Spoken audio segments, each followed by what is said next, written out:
Yeah, thanks, Alex. My name's Miller. I work for Claude Crippen Berger as a civil EIT.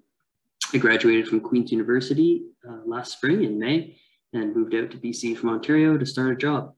I work primarily with transportation structures in our company, and my scope of work is usually structural, but a little bit of overlap with some geotechnical fieldwork. Okay, cool. So you said structural. What type of structural projects do you mean, like bridges or buildings or?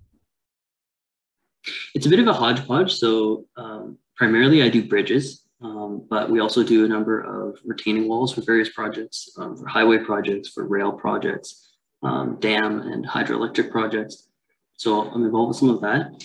And we also do structural analysis and design for marine infrastructure, something that people in our group take care of as well. And of course, there's some structural work on the hydro side as well.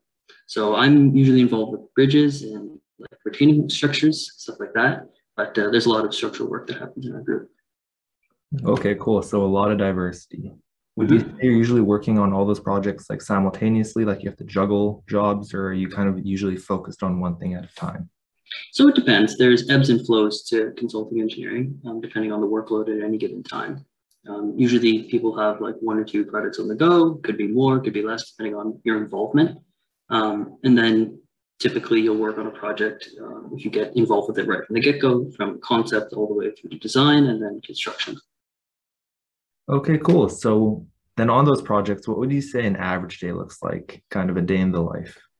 Average day is, you go into the office, you get coffee in the morning, and then you sit down at your computer and you deal with any sort of tasks that are associated with the phase of the project that you're on. So if you're doing concept design, then you're sort of coordinating with the client to make sure that you're producing something that's in line with what they're expecting. You're sort of making broad assumptions and simplifications to make sure that your concept level design is appropriate for meeting the needs of what's expected. And then if you're more into the detailed design phase, well, then you're running like detailed structural analysis, detailed design, doing calculations, referencing engineering design handbooks, stuff like that. And of course, the entire time you're coordinating and working with your team members at the office who are supporting you in what you're doing. And then a project that goes to construction, you typically have some site visits associated with that. So you'll go out to see the project, do quality assurance and review and make sure that the contractor is building things the way you expect them to. Okay, cool. So you do get to go out to site a bit, even though you do a lot of design. What would you say on average? Because I know it can vary seasonally, but what would you say on average is your time spent in the office versus in the field? It depends on your discipline. So as a civil structural, I spend probably maybe 60 to 70% of my time in the office and 30 or 40% of it in the field. That goes down as you progress through your career. So EITs are generally in the field more than like PNGs. And as you become a more senior engineer, you get more expensive to send out to the field. So it doesn't really make sense budget wise for them to be gallivanting around all the time. But yeah, you're in the field a decent amount. If you're more geotechnical focused, you'll be in the field maybe closer to 40 or 50% of the time on to various projects. Okay, cool. Yeah, that makes sense because when I was on my civil co-op, I was always in the field. So, yeah. So if that's an average day, then how would you say kind of a rougher day looks like? Well, there's always ups and downs, right? And of course, I want to say that like this is pretty much a dream job for me. So there, even the bad days, like obviously everyone has bad days, but even those challenging days, you come away from it feeling a sense of fulfillment and reward. But yeah, it's we do problem solving for a living, so sometimes there are intense deadlines that are associated with like very complex problems. You don't have enough time to do everything you need to. Sometimes you reach a roadblock that's sort of very difficult to overcome, or the solution is to spend more money or spend more time on it. But of course, that's client isn't always happy about that. So managing expectations between various stakeholders, the client, the contractor, and then trying to make money for your company as a consultant, balancing those various needs can be challenging at times.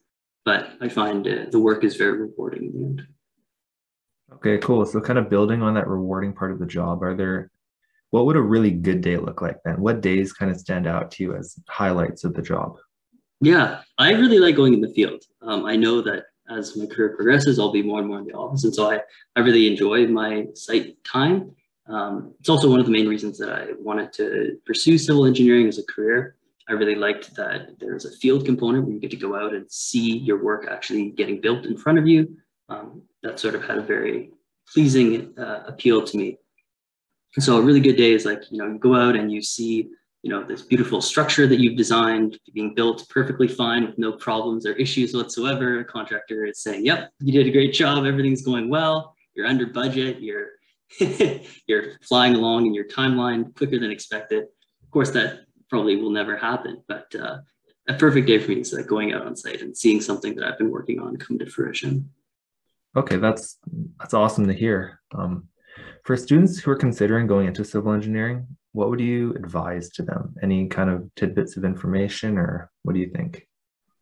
The biggest piece of advice I could give is try and meet up with people who are working and get to know what they're doing every day. There's a ton of variety to what civil engineers deal with. There's also a lot of different types of jobs. So I work in consulting engineering. There's jobs on the contractor side where you're actually the company building the infrastructure. There's engineers on the owner side. So if you work for the ministry or another big owner that is producing infrastructure, there's that whole side of it. There's a tons of different things you can get involved with civil engineering. And so since it's such a broad field, it's important to kind of do your due diligence and research as to what you are sort of interested in and what kind of career path you want to pursue after you graduate. In terms of like picking civil as a discipline over other disciplines, the biggest pull to most people is that there's a lot of jobs. So it's one of the highest new jobs per capita of any engineering discipline, in civil engineering. And it's also one of the oldest ones. It's pretty critical to everyday life. So think about, you wake up in the morning, your house didn't fall down. That's a good thing. Civil engineering, you turn on your water and the water is clean and drinkable. That's civil engineering. Walk to work, sidewalk is free draining. There isn't ice on it, or when it rains, the water runs off and flows into a nice underground pipe that takes it away to a wastewater treatment plant. Civil engineering, your bridges don't fall down. So it's very critical to everyday life. And so there's a lot of different components to it.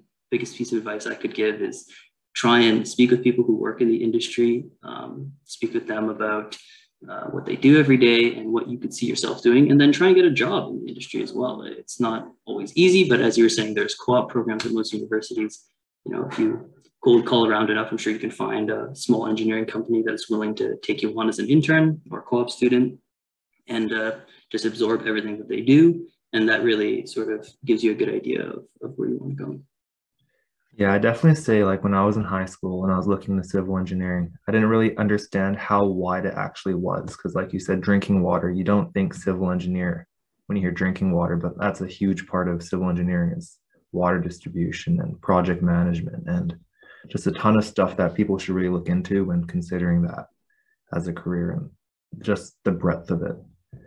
One final question for you, just like in general, looking back on your life, what would you say the pros and cons you've had by choosing civil engineering as a job? Because I know a lot of the time with a lot of companies, it can lead to a lot of overtime and stuff like that. So anything on your end that you kind of reflect on when you think about your career choice?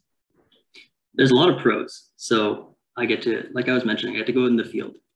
Very few people who graduate university actually get to do stuff outside of their desk. Most people go into the office, do something, whatever, and then go home at night. So something that's very different about our discipline, and it's different from actually a lot of the other disciplines, is you get quite a bit of field time, which is nice. And you get to see, creation at its finest. You're creating something new where there was nothing before.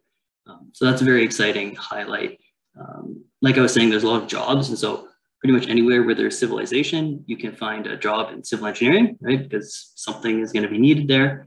It's also a very wide skill set. So just engineering in general, it's like creative problem solving pretty much with like math and science. It's a very applicable skill set to other disciplines or other fields if you're interested in a career path outside of civil engineering, but just choose to study it out of interest in your undergrad. So a lot of reasons to choose civil engineering, a lot of pros in the industry. I find it a very rewarding field to work in. And it's also very exciting. A lot of people think of civil engineering as like, oh, it's like old, like there's concrete, whatever, steel. It's been around a long time, but there's a lot of exciting research that's happening in this field. amalgamating new technologies like artificial intelligence and machine learning algorithms into applying them to data sets that we're using to monitor like big structures and stuff like that. So there's a lot of exciting research. It's a very like leading edge field, despite it being one of the oldest engineering disciplines. And so pretty much no matter what your niche is, like I'm interested in technology as well as structural engineering, you can find a ways to combine those passions with civil engineering because there's so many different things you can do with it. Cons, I mean, I guess the field work could be a con if you're not, if you don't like going out in the field. If you don't like that, then to be honest, civil engineering is probably not for you. You could, I'm sure, find a job where you have very little to no field work, but to me, it is one of the more important parts of the discipline is going out and really just seeing the work that's being done. In terms of other cons, it's pretty hard to go wrong. Like it's not as hard as some of the other engineering disciplines. Like there's really like you can do engineering and mathematics and like engineering chemistry. There's like crazy theoretical stuff you can do where it's like big brain sort of stuff. But the stuff we do is complex and interesting and technically challenging, but it's not theoretical physics or something like that. So yeah, I can't think of too many cons. I looked at your questions beforehand and I was trying to think of a couple, but to be honest, my experience in civil engineering has been very, very positive. So I have very little bad to say about it. That's awesome to hear. I'm really happy that you found what you enjoy doing. And I'm sure many people are going to take a lot of insight from what you've brought today.